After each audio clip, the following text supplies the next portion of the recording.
हजारों अलग अलग काम आपके घुटने, आपका दिमाग, आपके शरीर के द्रव हर समय करते रहते हैं।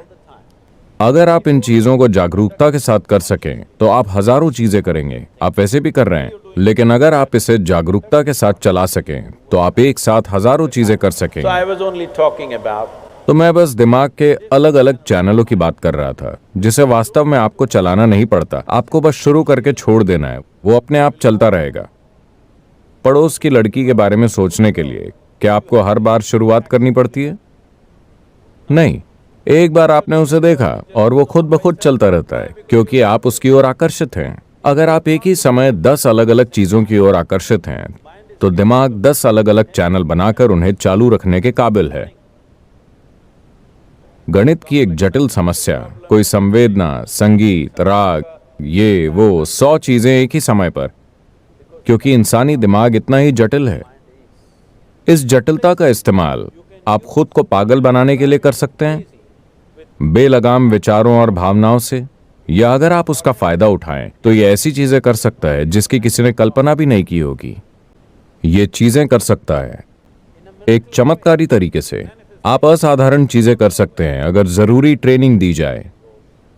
अगर वहां कोई चल रहा है, आप सिर्फ उनके चलने के तरीके को देखकर बता सकते हैं कि वो शारीरिक रूप से फिट है या नहीं। आया ना? शरीर पर काम किया गया है, या आप देख सकते हैं सिर्फ चलने के तरीके से। इसी तरह मन पर काम किया गया है या नहीं, आपकी ऊर्जा पर काम किया गया है या नहीं, ये भी साफ दिखता है। शायद ज्यादातर लोग इसे देख ना पाए, लेकिन अगर आप ध्यान दें तो आप देख सकते हैं। फिलहाल ज्यादातर इंसानों के साथ समस्या ये है कि हमने आपको एक सुपर सुपर सुपर कंप्यूटर दिया है। इस धरती पर सबसे जटिल मशीन ये मानव तंत्र है। मैं आपसे पूछ रहा हूं, क्या आपने यूजर्स मैनुअल पढ़ा है? हेलो? नहीं। आप कब पढ़ेंगे? आखिरी दिन? जब मैं ये मूर्खतापूर्ण चीज देखता हूं, लोग मरते समय गीता पढ़ते हैं, मैं कहता हूं आप आखिरी दिन यूजर्स मैनुअल पढ़ रहे हैं, क्या फायदा? अगर आप कोई फोन खरीदते हैं तो आपको पहले 3 दिन में यूजर्स मैनुअल पढ़ना चाहिए, या 3 साल बाद जब आप उस फोन से छुटकारा पाना चाहते हो? आपको उसे पहले 3 दिन के अंदर पढ़ लेना चाहिए। तो मैं आपको कोई ग्रंथ पढ़ने के लिए नहीं कह रहा हूं। ये एक जीवित ग्रंथ है।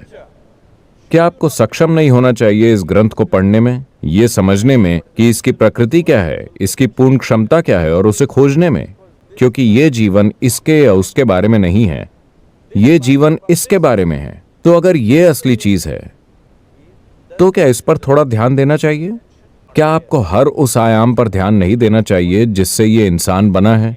कौन सी चीज इस जीवन को चलाती है और कैसे? अगर आप समझ लें कि कौन सी चीज इसे चलाती है, तो आप इसे जबरदस्त रफ्तार पर दौड़ा सकते हैं। अगर आप इसे जबरदस्त रफ्तार पर दौड़ा सकें तो 14 चीजें क्यों, आप और भी ज्यादा कर सकते हैं।